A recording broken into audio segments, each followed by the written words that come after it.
Warn பண்ணாரு ஆ. ஒரு 2-3 weeks before the shooting. Okay. உங்க ஒய்ஃப் இறந்துருவாங்க சார், நீங்க எமோஷனலா பிரேக் டவுன் ஆவீங்கன்னு சொன்னாரு. Okay. I was prepared for that. அந்த scene I was prepared. Hafeez ரொம்ப பியூட்டிஃபுல்லா ஹேண்டில் பண்ணாரு அத.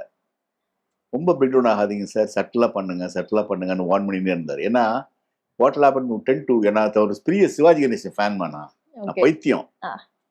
சிவாஜி கணேசன் பைத்தியம். ஸோ அந்த மாதிரி ஓவரா பண்ணாதீங்க சார், கம்மி பண்ணிங்கன்னு சொல்லிட்டே இருப்பாரு.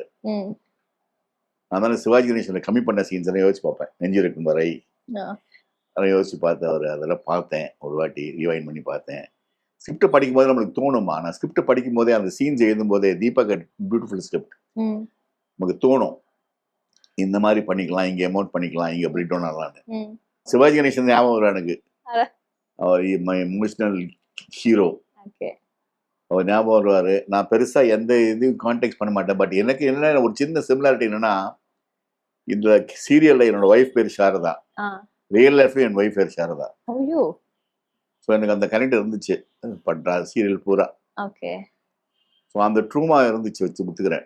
ஐ was little upset that they killed her. அவங்க நைஸ் லேடி. அவங்க ஏதோ காரணங்களால சாவடிச்சிட்டாங்க. அது உச்சிமே எமோஷனல் தேவைப்படுது, ஒரு சின்ன ஒரு ஷாக் தேவைப்படுது சீரியல்ல.